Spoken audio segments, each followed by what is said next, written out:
Oleh Hural began his service in the ranks of the Armed Forces of Ukraine back in 2020 in the Luhansk region, but the full-scale Russian invasion caught him in the Chernihiv region, where he was trained as a combat medic. During his service, he held the defense in Donetsk and Luhansk directions, and also participated in the liberation of the Kharkiv region.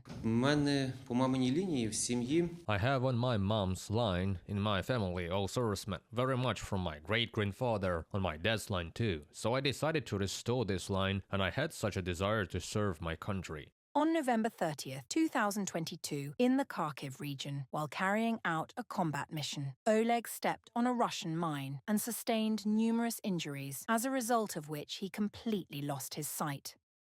Shrapnel hit my head, neck, arm, chest near my heart and leg. I felt like there was something on my head. I wanted to reach out, but it wasn't allowed, and they started holding my hand. Later, I regained consciousness in a hospital in Kyiv, and it turned out that I have been in a coma for 28 days. In 2 years, Oleg underwent dozens of surgeries and went through long rehabilitation. Then he decided that he wanted to continue helping his comrades and completed courses at the Lviv Medical Academy. Now he works as a massage therapist and rehabilitation specialist.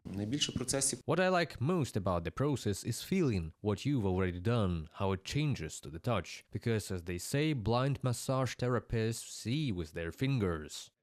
Artem is one of Oleh's patients. He has an amputated upper limb and needs regular massage sessions. They met at the firing range, where both servicemen were trained. In the trooper's oath there are these words: I'm a professional. This applies to everything a trooper will do, no matter what he does. He is a professional. The massage is a professional. I thank him very much. He made me healthy, gets me back on track, puts me back on my feet. Colleagues at work appreciate Oleg. They say that he fully copes with his duties.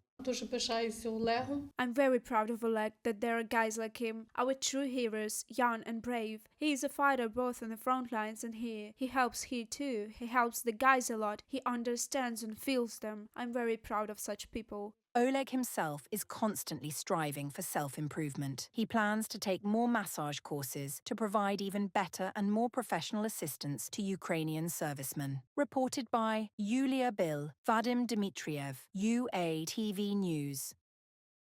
American Humvee is very big and comfortable inside. The medics said that is one of the best car for their job here close to Frontline. In one time, the doctors can give the help for 10 or 15 people. So there are times when it's loaded with 10 to 15 people? Yes, people with small fragments are brought here. It could be a lot of them coming. This vehicle can be fully loaded. And how do you work when it's 10 to 15 people? Well, since they have light wounds, you just put one there and one here and do something. Very fast, right? Yes. Thanks to its wide body, the Humvee can hold 4 critically injured and up to 24 lightly wounded servicemen. The vehicle can easily handle such a load, medics say. It goes like a tank. Snow or mud doesn't matter. And at what speed do you recall going?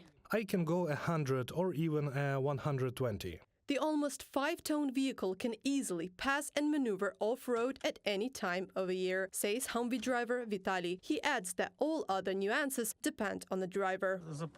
I am memorizing where the holes are. And if it's night, and if you're without light? From memory, we only drive at night actually. Rotation can last for months. Medics say that they are used to saving lives of Ukrainian defenders in any conditions. 12-hour night shifts, snacks on the go, and the constant risk of getting under fire. At the beginning of Russia's full-scale invasion, Volodymyr switched his private dentist office to service in the armed forces of Ukraine. For such work, he says, he was fully prepared.